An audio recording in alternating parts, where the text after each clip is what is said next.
doing on today's video. I just got my Vortex Viper red dot back from the warranty department at Vortex.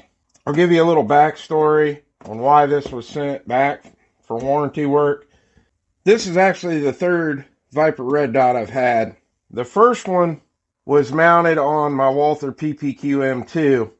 The way it was mounted on the Walther Pt.2, I had actually taken the rear sight out and was using a mounting plate where the rear sight attached on the slide. I didn't like how high the dot was sitting, so I found a guy down in South Carolina who would mill the slide out on my Walther PPQ. I sent the slide down to him with the red dot, and when I got the red dot back, it didn't work. I filed a claim with Vortex, sent it back to them. They sent me back another Viper red dot.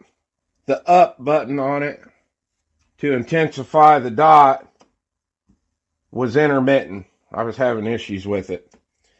Then it kind of like stopped doing that.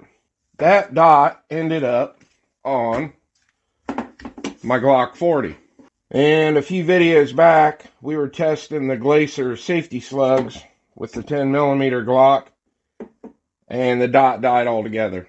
So that's how we ended up with the third Viper. So what we're going to do is get this mounted up to the Glock, and we're going to take it out to the range and see how this one does. Alright, let's get this thing unboxed.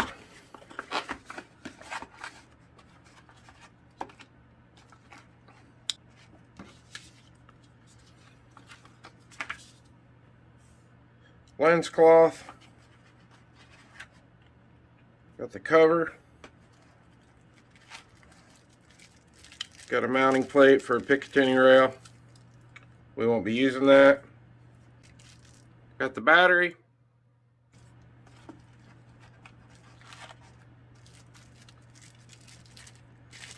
Got the Allen wrench. A couple mounting screws.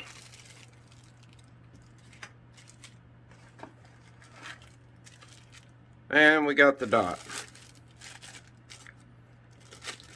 So as you can see, this is a brand new dot. And I've never sent them back anything, and they've sent me back the item I sent them. They always send you a brand new one. And that's all that's in that box. Let's get it mounted up. This gun is clear. No mag. Nothing in the chamber. Since we already had the Viper on this once, it has the mounting plate for the Viper. We're going to put the new CR2032 battery in.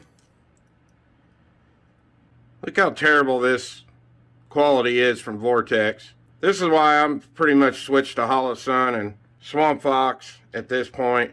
This battery doesn't even want to hardly go in here and stay. It just pops right back out. There's a lot better red dots that you can buy than this. So we're going to leave this sitting up like that.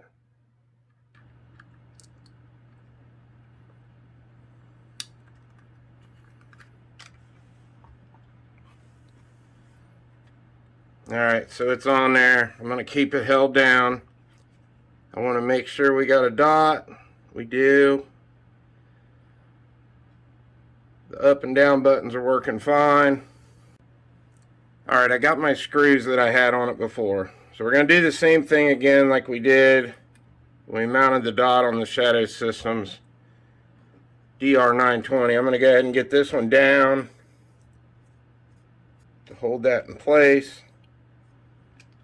Alright, we're going to set this here. Got our Loctite, blue. Don't use red.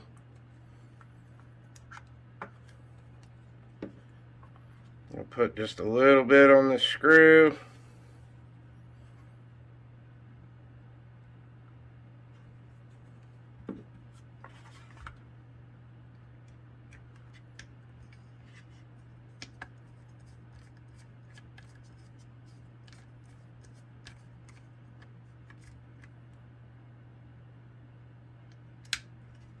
There, we got that one down. Okay, we're going to take this one, back out. I do the same thing. A little bit of Loctite on it.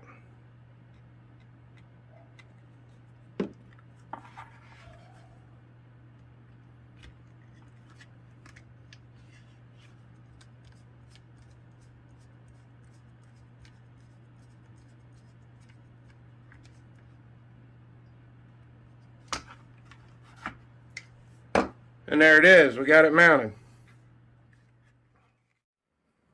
Okay. I'm going to get this dot on.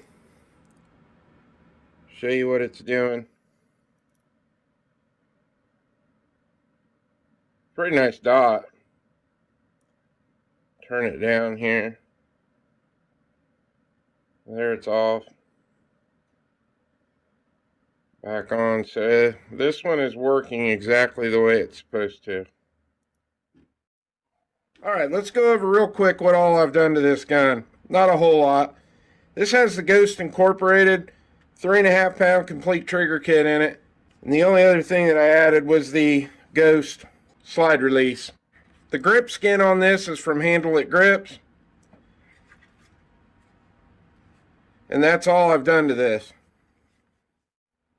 Alright, so speaking of that, we have the Ghost complete trigger kit in it. I've never actually tested the trigger pull weight in it, so got my trigger pull gauge. Let's see what she does. Yeah, we're a little over, just a touch over 5 pounds. Do it again.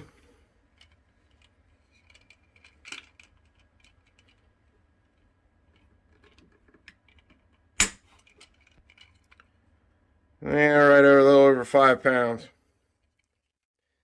Now the Ghost kit does improve the trigger. I'm going to we'll show you the reset here.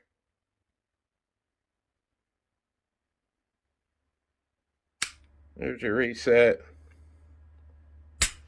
The brake. It's got a fairly long reset.